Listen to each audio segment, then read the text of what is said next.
시청자 여러분 안녕하십니까? 여러분은 외출 전 항상 습관처럼 확인하는 것이 있다면 무엇입니까? 보통 오늘의 날씨가 어떻게 되는지일 건데요. 추운지 비가 오진 않는지에 따라 대비할 수 있기 때문이죠. 그런데 이 날씨가 주가를 결정한다면 또 날씨로 돈을 벌 수 있다는 사실 알고 계셨습니까? 오늘은 날씨를 알면 돈이 보인다고 자신 있게 이야기하는 분과 함께 이야기 나눠보겠습니다. 잠시 후 만나보시죠. 조상들의 지혜가 담긴 속담에서 과학적 근거를 찾아내는 날씨의 달인. 세계적인 투자가 워렌 버핏이 날씨 시장으로 간 이유를 모르며 날씨로 마케팅 전략을 살피는 남자. 살아가는데 빠질 수 없는 날씨를 생활 곳곳에 접목시키는데 일가견이 있는 그는 K웨더의 반기성 예보센터장이다. 연세대학교에서 천문 기상학과를 졸업하고 공군에서 기상예보 및 통보 장교, 기상대대장과 기상위성실장을 거치며 군 기상예보의 전설로도 불리는 그는 국내 기상 분야의 권위자로 꼽히고 있다. 특히 태풍과 집중호우 예보에 있어서는 그 누구보다 정확도가 매우 뛰어나 날씨로 인한 피해를 그의 예측으로 줄인 사례가 많다고 하는데 반평생을 날씨와 함께 살아온 삶, 날씨로 세상을 읽는 반기성 센터장, 그의 이야기를 들어본다.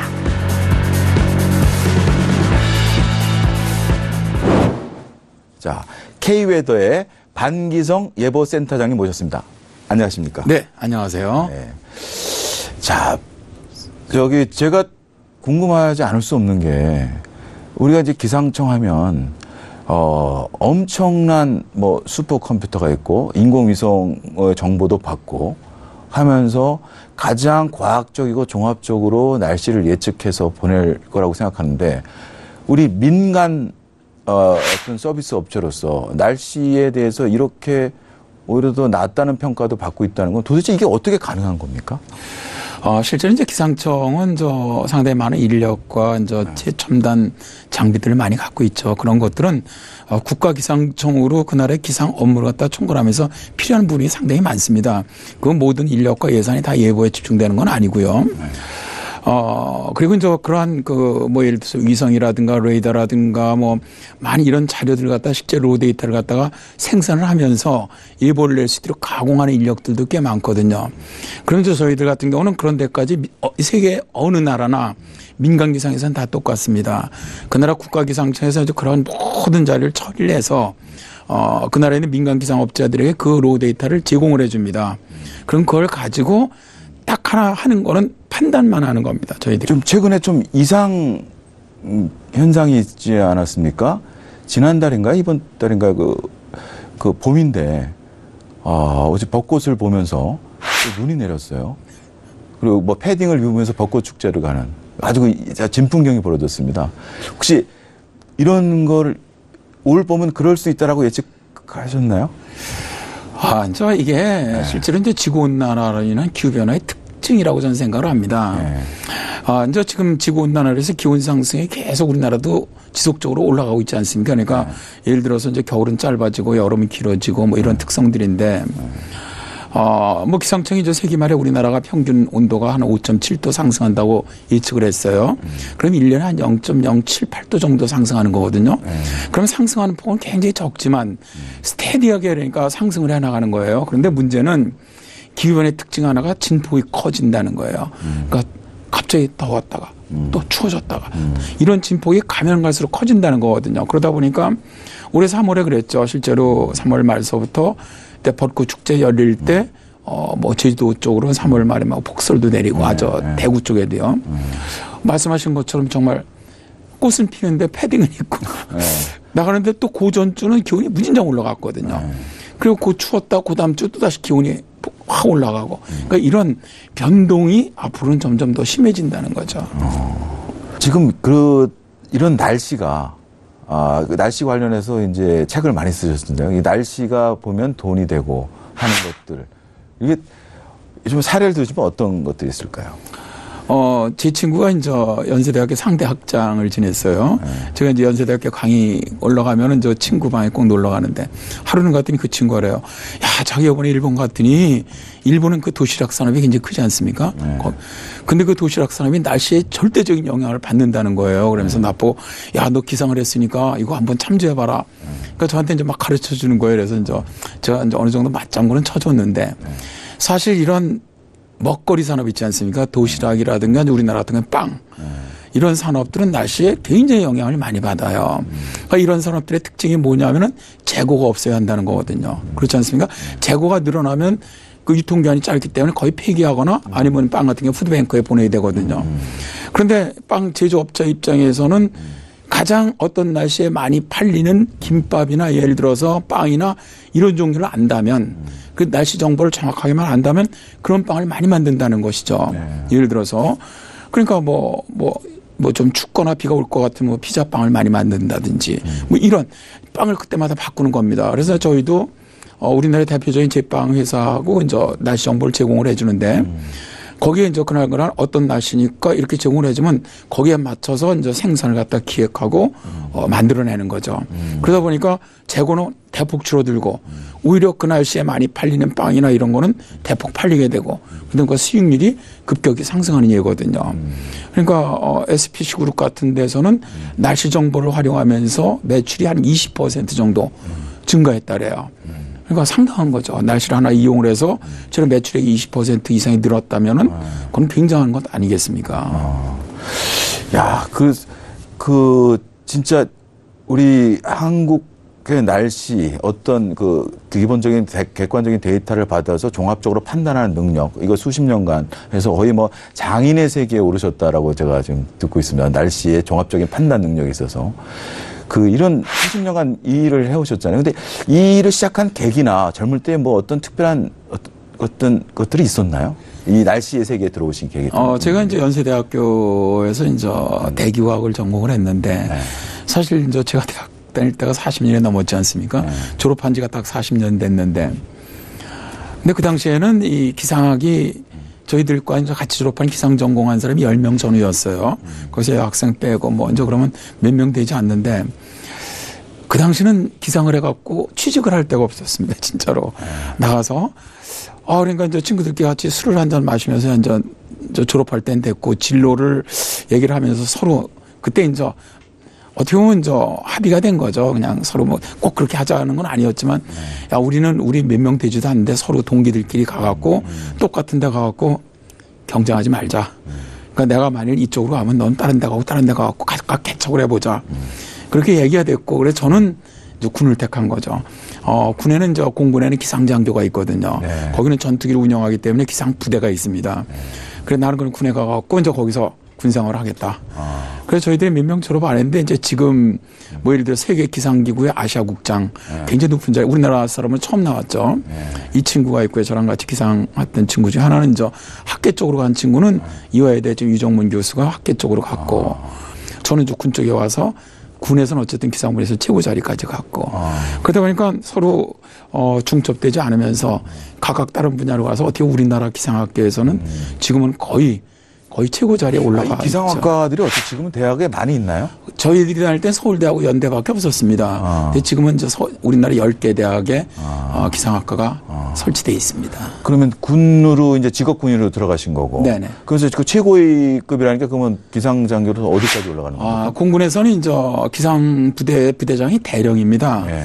제가 이제 기상부대장까지 지내서 예비역 공군대령으로 예편을 했죠. 그러면 그 시절에 정말 우리 보통 이제 뭐 한미 훈련도 있고 여러 가지 훈련이 있습니다. 훈련할 때 기상이 굉장히 중요하지 않습니까? 그죠? 그래서 아주 재밌는 일화가 또 있으시다고 들었는데. 우리는 저는 그 당시에 미군 애들이 굉장히 제가 이제 그 당시 예보장교 시절이었는데. 상당히 좀 한국군 기상장교들을 굉장히 무시할 때입니다. 굉장히 그러니까 뭐 예보 능력도 무시를 하고 장비도 별로 없고 좀 막 그러던 시절에 작전이 있는데 제가 걔들은 이제 최신 기종 그 당시에도 항공기 뭐 헬리콥터 이런 게 최신 기종들을 갖고 있었는데 제가 그래서 안 된다. 이런 날씨에서는 비행 불가능하다라고 브리핑을 해줬는데 항상 이 기상장교들은 미군이나 뭐 영국군이나 들어오면 브리핑을 해주게 돼 있습니다. 다. 그래서 이제 영어로 딱 브리핑을 해줬더니 이제 파일럿들이죠. 최신 헬기의 그 파일럿들이 자기 그 기상대 쪽 예보장교하고 다시 통화를 하더라고요. 그러더니 자기들은 날씨 좋대요. 그러니까 자기들은 기동을 하겠다. 안 된다. 불가능하다. 근데 결국 저희 예보가 맞았죠. 그래서 괜찮다라고 가다가 큰 사고가 날 뻔했죠.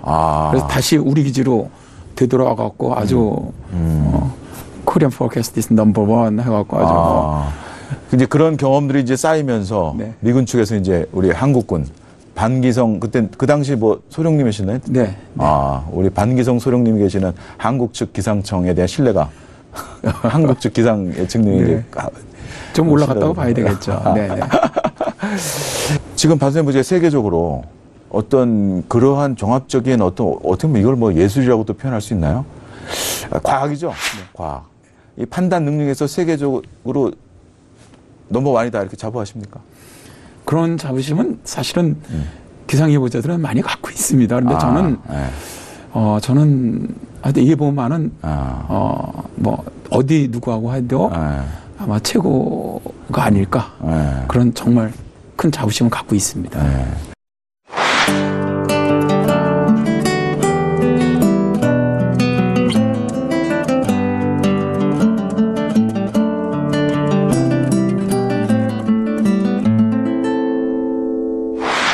요즘 날씨 하면 우리 한국민들 요즘 힘들어하는 게 미세먼지입니다. 그 미세먼지 극복하기라는 책도 내셨다고요. 이 미세먼지 이거 어느 정도 우리가 좀 극복이 가능한 겁니까? 저는 미세먼지 얼마 전에 박원순 시장이 미세먼지 많다고 그러니까 무슨 대중교통 무료했다가 사실은 또 여론이 이게 무슨 미세먼지 극복되기 전에 대중교통 무료로 해주는 게 그러면서 금방 철회를 했는데 지금 미세먼지가 어떻게 우리가 우리 정부에서 차원을 다뤄야 한다고 보십니까?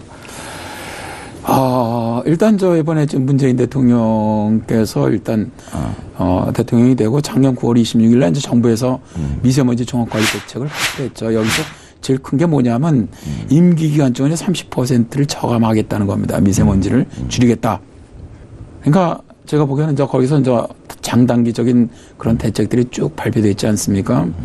제가 볼 때는 참 쉬운 대책은 없습니다. 왜 그러냐면 결국은 전부 다 사람의 경제라든가 이런 것과 연관되어 있는 부분들이란 말입니다. 쉽지는 않지만 어쨌든 현 정권에서 의욕적으로 30%를 절감하겠다는 그런 정책을 내놓고 한번 추진을 해보겠다. 일단 어쨌든 목적은 저는 긍정적으로 보는데 정말 그걸 갖다 줄이기 위해서는 정부뿐만 아니고 지자체라든가 기업이라든가 국민들이 같이 하지 않으면 이거는 저는 불가능하다고 봅니다. 그 정도는. 일단 방향은 지금 노차 지금 미세먼지의 가장 큰 원인이 뭡니까? 중국에서 어떤 외부적인 겁니까? 아니면 내부적으로 우리 쪽에서 하는 거예요? 그냥 복합적인 겁니까? 복합적이죠. 이거야 중국에서 다 날라온다라면 그것도 아니고요. 우리나라 자체에서 만들어지는 것도 아니고 일단 환경부에서는 중국에서 날라오는 것이 30에서 60%다. 그렇다면 결국 우리나라에서 만들어지는 게 40에서 70%가 우리나라에서 만들어진다는 거죠. 정부 발표를 하면. 이제 이게 어느 정도 정말 정량적으로 맞냐는 아직은 몰라요. 이건 왜냐하면은 연관의 기관이나 단체에 따라서 다 틀려요.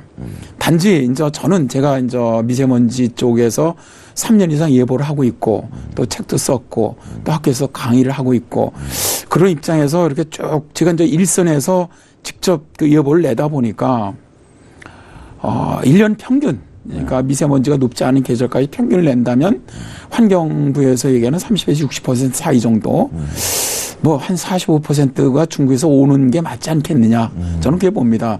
우리나라 자체에서 만들어지는 게 55% 정도 될 거다. 근데 문제는 이게 미세먼지 농도가 높아질 때입니다. 낮을 때는 상관없어요. 여름철에는. 그러니까 늦가을서부터 예를 들어서 봄까지가 미세먼지 농도가 가장 높은데 요 계절은 제가 볼 때 오히려 중국 비중이 훨씬 높다는 거예요. 특히 이 인체에 가장 해로운 초미세먼지 같은 경우는 사실 중국의 영향이 거의 제가 볼 땐 60% 이상으로 저는 보거든요. 그렇다면은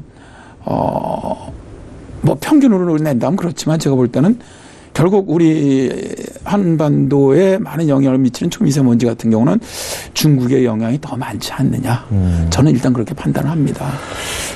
야, 뭐 중국의 영향이라는 건 뭐 우리가 어쩔 수가 없네요. 그 외부적인 요인은 뭐 중국이 있으니까 그건 뭐 어떻게 중국하고 분리될 수는 없는 거니까 그렇고. 그럼 국내적으로 좀 돌아가 보면 제일 큰 게 뭡니까? 그러니까 노후 경유차입니까? 일단 지금 뭐 초미세먼지 같은 경우는 이제 우리나라 전국 평균을 보면은 가장 많이 초미세먼지를 배출하는 곳이 산업체입니다. 산업체가 한 52% 정도 되고요. 그다음에 이제 자동차들이죠. 도로 이동용에서 16% 정도. 그다음 비도로 오염원이라 그래갖고 이제 선박이라든가 항공기에서 배출하는 게 한 16% 정도. 그러니까 요 세 분야 사업장과 차량과 선박 이런 쪽에서 배출하는 것이 전체 85% 가까이 됩니다. 그러니까 나머지는 이제 좀 적다고 보는데 이제 사실은 산업체 그러니까 이제 석탄 화력 발전소 여기에 이제 해당되는 것들이겠죠. 그다음에 많은 개인 사업장들 이런 데가 가장 많이 배출하고 이제 두 번째 그러니까 이제 그러다 보니까 자 이제 정부에서 내놓는 대책 중에 노후 석탄 화력 발전소를 가동 중단하겠다. 다음에 노후 경유차를 갖다 폐차시키겠다. 이런 정책이 가장 먼저 나오는 이유가 일단 도로 이동 오염원에서도 도로 이동 오염원 전체를 볼 때 실제로 화물차가 전체의 한 60%가 넘어요. 그다음 RV차 있지 않습니까? 이런 디젤 차량들이 또다시 한 20% 가까이 되고 그러니까 실제로 디젤을 이용하는 차량들이 전체의 그 도로 이동 오염원의 초미세먼지 배출이 80%가 넘는단 말입니다. 그러다 보니까 일단 초미세먼지를 줄이기 위해서는 가장 중요한 게 뭐 석탄화력 발전소라든가 사업체, 두 번째가 차량, 특히 이제 디젤 차가 될 수밖에 없는 것이죠. 근데 문제는 아까도 말씀을 드렸지만 사실 이제 정부도 굉장히 애로가 많습니다. 지금 국민들이 상당히 좀 정부에서 좀 불신하고 그런 부분이 있지 않습니까? 그다음에 청와대에도 뭐 청원도 막 올리고 막 그러는 것인데 노후 석탄 화력발전소를 뭐 폐기하지만 또 새로운 화력발전소를 계속 짓고 있단 말입니다. 이런 문제들. 그러니까 실제로 화력발전소가 아무리 저감 장치가 잘 돼 있다고 하더라도 전 세계가 지금 석탄 화력발전소를 자꾸 줄이는 이유는 결국 그곳에서 배출되는 뭐 이산화탄소라든가 초미세먼지 양이 상당하다는 거예요. 그다음에 이제 두 번째가 이제 이런 예를 경유 차량 같은 것인데 노후 경유 차량을 갖다가 없애고 이제 예를 들어서 휘발유를 사용하는 자동차가 전체 그 자동차가 내뿜는 초미세먼지 0.1%밖에 안 됩니다. 그러니까 실제 휘발유를 사용하는 차량은 거의 초미세먼지를 배출 안 하는 거거든요. 근데 문제는 이 노후 경유 차량을 폐차를 하고 이 사람들이 휘발유를 하는 이런 차량을 사는 것이 아니고 또다시 경유차를 산다는 얘기예요. 그럼 도로 무기네요. 그러니까 큰 효과가 우선 당장은 약간은 줄어들 수는 있겠지만 왜냐하면 신차는 아무래도 노후차에 비해서 덜 좀 뿜는다는 하지만 그 차량 절대적인 차량이 줄어들지 않는 한 그러니까 지금 독일이라든가 뭐 이런 선진국에서 경유 차량을 완전히 없애겠다고 하는 정책을 내세운 이유가 바로 그거죠. 독일은 아예 이제 목표 시점을 정해놓고 그때까지는 아예 경유차는 없애겠다 이런 겁니다. 네, 독일은. 네, 그러고 있죠. 결국 아까 이게 정부뿐만 아니라 국민이 어떤 친환경적 마음으로 같이 가야 된다는 그 말씀이군요. 그게 굉장히 중요한 게 사실은 중국이 왜 최근에 국제회의 같은 거 열고 그러면은 큰 나쁜 나라가 갑자기 좋아지지 않습니까? 공기가. 걔들 여러 가지 방법을 쓴다고 하죠. 근데 그 중에 사실 애들이 제일 강력한 게 뭐냐면 서울시에서는 저걸 벤치마킹 했다 욕만 참 많이 먹었는데 바로 이제 대중교통 무료, 그다음에 차량 이부제 뭐 이런 겁니다. 근데 서울시에서 했던 거랑은 틀려요. 베이징에서 했던 거는 공무원 차량은 거의 80% 이상을 못 다니게 했고요. 그다음에 조금 이 상태 컨디션에 따라서 1등급, 2등급, 3등급 차들이 있는데 매연을 많이 내뿜는 차들은 아예 운행 중지를 시켜요. 그리고 그 후에 뭐 전기차라든가 좀 성능 좋은 게 50% 이부제거든요. 그리고 걔들은 산업차도 가동을 중단을 시켰어요. 화물차들은 일체 못 들어오게 합니다. 베이징 시내로. 그리고 만일 그 이부제나 이런 거 걸린 사람들 저 벌금을 물렸어요. 그러다 보니까 갑자기 좋아질 수밖에 없죠. 배출원이 따로 없는 거 아닙니까, 진짜로? 근데 우리나라는 상식적으로 이제 경제하시니까 자, 화물차는 누가 많이 있습니까? 거의 영세업자들이거든요. 이게 생활형이거든요. 생활 밀착형. 저는 그렇게 생각을 합니다. 그러니까 늘 화물차 뭐 경차들 많이 디젤 많이 쓰니까 오지 마라 하면은 이 늦가을서부터 봄까지는 이제 집에 놓고 있어야 하는 날도 굉장히 그 사람들은 아침에 가갖고 물건 떼어고 파는 사람들인데 그런 문제들도 있다는 것이죠. 그래서 쉽지가 않다는 거예요. 우리나라에서는 현실적으로 또 뭐 중국처럼 가지고 완전히 강제적으로 그건 공산주의국가니까 그게 가능한데 이거는 이부제라 해도 안 나오잖아요. 참여 차량이 5%가 안 됐단 말입니다. 그러다 보니까 제가 이제 한 신문 칼럼에 서울시의 이부제 차량 이부제라 갖고 어느 정도 정말 미세먼지가 줄어들었느냐. 제가 제 나름대로 계산해 보니까 50억 들여서 한 0.9 마이크로그램 정도 입방미터당 저감이 됐다. 이제 나중에 환경부가 얼마 지난 다음에 최근에 0.7 마이크로그램 한 거 보니까 저보다 약간 더 적게 했더라고요. 그거 그러니까 50억을 들여서 서울시에 초미세먼지 0.9 마이크로그램 줄였다면 그거는 가성비로 따지면 최악이죠. 정말 효과가 없다고 봐야죠. 그래서 이제 이런 부분들이 저는 오히려 지금 당장 어떤 물리적인 방법으로 미세먼지가 낮아질 수 있는 방법은 없다는 거예요. 그러나 이제 그런 건 중장기적인 대책으로 꾸준히 정말 꾸준히 지속적으로 해나가고 우선 당장은 제가 볼 때는 서울시에서 작년에 그랬거든요. 작년에 미세먼지 민간군 한 100만 명에게는 미세먼지 농도가 나쁘면 쥐보가 발령되면은 미세먼지 마스크도 나눠주고 하겠다. 자기들이. 근데 그걸 안 했단 말입니다. 안 하고 오히려 좀 보면은 괜히 사람들이 주목을 끌 수 있는 차량 무료 뭐 이런 쪽으로 갔단 말입니다. 오히려 그런 것보다는 정말 좀 사실 미세먼지 마스크 저희도 사서 쓰지만 굉장히 부담스럽거든요. 가격이 비싸서. 그러니까 지금 우리나라 이 저소득층이나 노인들이나 아이들은 암만 미세먼지 농도가 높다고 하더라도 안 쓰는 경우가 많아요. 아까 가격 부담 때문에? 네. 실제로. 그래요? 근데 그게 맨날 쓸 수 있는 게 한두 번 쓰면 버려야 되거든요. 미세먼지 마스크는. 이게 거의 일회용? 네. 거의 일회용 정도나 저 같으면 한 두 번 씁니다. 그러니까 사서 쓸 수가 없죠. 굉장히 부담스럽죠. 그거 빨아서 쓰는 게 아니에요? 아닙니다. 세탁을 못 합니다. 미세먼지 마스크는. 그러니까 오히려 그런 사람들에게 나눠주는 것들이 싱가포르가 그렇게 한단 말입니다. 싱가포르는 이런 미세먼지 민간군들 그러니까 소외층들 어떤 이제 사회적인 약자들에게는 미세먼지 마스크를 그냥 공급을 해줘요. 그래요? 이 비용이 국가의 건강 비용보다 훨씬 싸다는 거예요. 저는 사실 좀 이게 좀 둔감한 편이라서 사실 마스크를 뭐 잘 안 쓰는데 미세먼지 안 좋다래도 그냥 그게 빨아서 쓰거나 그런 것 줄 알았더니 그거 한 두 번 쓰면 그냥 못 쓰는 거예요. 사실 미세먼지가 많은 분들이 이 해악성을 잘 몰라요. 그러니까 제가 이제 여의도를 사는데 그 여의도 이제 한강공원에 이제 산책을 자주 나가지 않습니까? 나가서 참 사람들이 많이 나오시는데 정말 미세먼지 농도가 높은데도 쓰신 분들이 많지 않아요. 실제 보면. 그러니까 저는 굉장히 안타까워요. 저는 알기 때문에 저게 얼마나 진짜 이 미세먼지가 은밀한 살인자 아닙니까? 우리가 보이지 않게 사람을 죽이는 거거든요. 최근에 와서 그런 많은 미세먼지에 대한 논문을 보십시오. 엄청 위험하다는 것이거든요. 그런데 실제로 이 마스크를 쓰지 않는 많은 주요한 이유 중에 하나가 일단 거기에 대한 인식이 약하다는 것. 두 번째는 알더라도 부담스럽다는 것이죠. 비용. 네. 그러니까 하나에 2, 3천 원짜리를 사갖고 한두 번 쓰고 버려야 된다면 웬만한 서민들은 안 쓰고 말죠. 왜냐면 그냥 뿌옇긴 하지만 내 건강이 그렇게 나쁘다고는 인식을 안 한다는 거거든요. 그게 이제 계속 10년, 20년 쌓이면서. 그렇죠.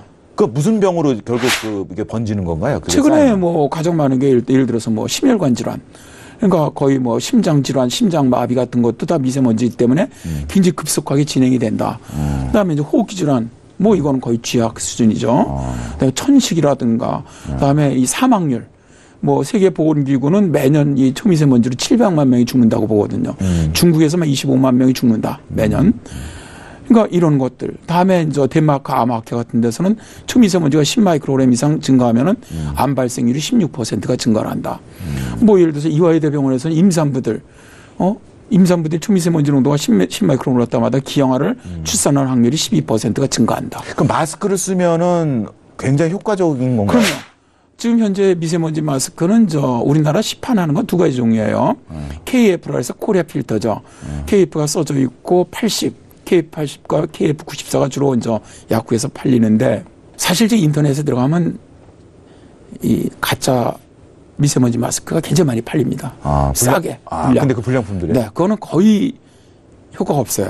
그러니까 보온 효과밖에 없어요. 아, 그래요? 네. 근데 이제 거기에 보면은 미국 어디에서 인증한 최고의 뭐 미세먼지 마스크. 그 사기예요, 다? 네, 거의 뭐 같이.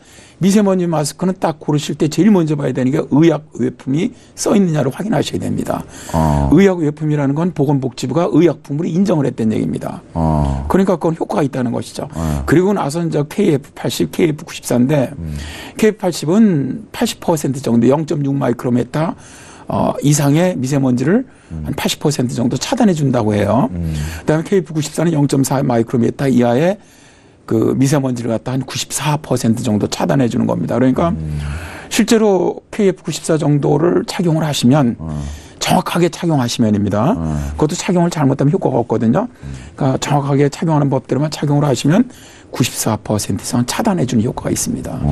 그러니까 이게 앞에 필터가 있는 거예요. 일반 마스크는 없지 않습니까? 이건 미세먼지를 걸러주는 필터가 있다 보니까 저 같은 경우는 꼭 굳이 한 번 쓰고 버리는 게 아니라 쓰다 보면은 숨을 쉬기가 어려워져요. 이게 뭐예요? 필터니까 막힌 거예요. 미세먼지가 들어오다가 그럼 숨을 못 쉬어요. 그러니까 이제 버릴 때가 됐구나. 근데 대개 저 같은 경우는 한 2번, 3번 정도 쓰면은 그렇게 되더라고요. 지금 보니까 이거 뭐 어디 포탈이나 이런 데서 미세먼지 뭐 오늘 뭐 이 정도라고 하잖아요. 그런 것들이 좀 제대로 정확히 알려주고 있는 건가요? 일단 뭐 우리나라에서는 예보, 날씨 예보도 그렇고 미세먼지 예보도 그렇고 날씨는 기상청하고 저희 K웨더만 단독으로 하고 있고요. 독자적인. 나머지 많은 날씨 회사들은 이제 기상청 예보를 패스만 하는 경우고요.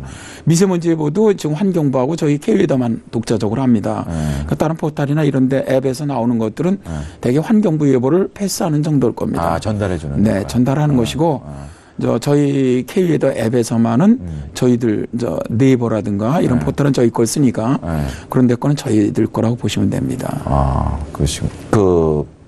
이제 날씨에 있어서 이제 어떤 대가를 이루셨다는 이제 평가를 받고 계신데 날씨의 어떤 그 예측이라든지 그 기술이라든지 이런데 우리 이 날씨에 관심이 있고 이 날씨에 대해서 비즈니스 에 관심 있는 우리 청년들이나 어떤 이 사업가들한테 좀 조언이나 이런 걸 좀 해주시면 어떤 게 있겠습니까? 실제로 이제 세계기상기구에서는 날씨에 투자를 한다면 기업가들이 최소한 10배 이상의 이익이 있다. 날씨에 투자를 한다면. 그 다음에 이제 세계 적십자기구죠. 날씨하고 상관없는 곳 같은데 그곳에서도 공식적으로 발표를 했어요. 거기서는 날씨에 투자를 하면은 최소한 15배 이상의 이익이 있다. 저는 제가 날씨 쪽에서 특히 마케팅이나 비즈니스 이쪽 또 일을 하다 보니까 실제 날씨를 활용하면은 상당히 기업의 어떤 수익 면에서 도움이 된다고 저는 보는 사람입니다. 그러나 아직도 제가 많은 CEO 과정들이라든가 각 대학교 최고 경영자 과정에 가고 그렇게 강의를 하면은 많은 그 경영자분들이 실제로 우리 회사하고는 날씨하고는 그렇게 큰 연관이 없는 것 같이 생각을 하시더라고요. 또 중요성을 잘 인식을 못 하시는데 그렇지 않습니다. 독일 같은 경우는 거의 모든 산업의 80% 정도가 날씨에 굉장히 영향을 받고 있다고 보고 있거든요. 그래서 우리나라도 이 날씨 경영이라고 하죠. 실제로 경영에 날씨 정보를 활용을 해갖고 해보니까 굉장히 좋더라. 그러면 그런 것들을 뽑아서 매년 그 기상 산업 대상 같은 걸 주고 그러거든요. 기상청하고 기상산업기술원 이곳에서 선정을 해갖고. 그런데 상을 받은 이런 업체들을 보면은 정말 놀라운 업체들이 굉장히 많습니다. 그러니까 그런 데는 날씨 정보를 쓰기 이전과 날씨 정보를 써 보니까 실제로 경영에서 엄청난 이익을 얻는 거예요. 그런 부분들. 우리 K웨더 앞으로 우리 소장님 계획이나 이렇게 좀 알리고 싶은 거 있으면 마지막으로 한 말씀 하십시오. 사실 저 같은 경우는 대학에서 기상학을 전공을 하고 보면은 어쨌든 기상 분야에 몸담은 게 44년쯤 일하고 있습니다. 제 나이 정도에서 보면은 대개 은퇴해서 대개 집에서 많이 쉬는 나이인데 안직 일할 수 있는 게 제가 기상 분야에 있기 때문이라는 생각을 가끔 합니다. 이 기상 분야가 굉장히 전문적인 분야거든요. 그래서 사실 제가 대학에서도 제 모교에서도 학생들을 가르치고 있지만 상당히 자부심을 가져라. 이 기상예보 분야 예보자들에 대한 그 외국의 그 직업 선호도로 보면은 미국이나 일본 같은 데는 한 150 직업군 가운데 10번 정도 안에 들어갑니다. 그래요? 대개 직업군 선호도라는 거는 페이 이라든가 이제 어떤 직업에 대한 뭐 자부심 이런 것들이거든요. 네. 그러니까 그만큼 외국에서는 이 기상예보관에 대한 그 굉장히 그렇습니까? 자부심이 큽니다. 또 이 페이도 상당히 좋고요. 근데 우리나라도 결국 외국을 따라가게 돼 있거든요. 앞으로 또 더군다나 기후 변화가 심해진다면 상당히 기후로 인한 리스크는 굉장히 증가할 거란 말입니다. 그렇죠. 그러니까 리스크를 갖다 해지하기 위한 가장 좋은 방법, 정확한 방법은 정확한 기상 예보거든요. 그러니까 그런 쪽으로 정확한 자기 능력만 된다면 아주 좋은 분야라고 생각을 하고요. 저 같은 경우는 치매만 오지 않는다면. 네. 죄송합니다. 이게 방송으로 적합한 용어인지는 모르겠는데. 괜찮습니다. 왜냐하면 판단하는 분야이기 때문에 정확하게 판단하기 위해서는 이 기억력이 굉장히 필수입니다. 그래서 치매만 오지 않는다면 그때까지 현역에서 좀 일을 하고 싶다. 그래서 정말 우리 후배들에게도 좀 더 많은 걸 가르쳐주고 싶고 그런 생각을 갖고 있습니다. 아유, 오늘 예보센터장님 오늘 좋은 말씀 감사합니다. 네, 감사합니다. 날씨를 연구하며 평생을 살아온 반기성 센터장. 한우물을 파며 독보적 세계를 구축한 이 시대의 장인을 보는 느낌입니다. 앞으로도 변화무쌍한 날씨에 많은 사람들이 대비할 수 있도록 기상 예보의 길을 계속 발전시켜 주시기를 기대하겠습니다. 그럼 다음 시간에 찾아뵙겠습니다. 감사합니다.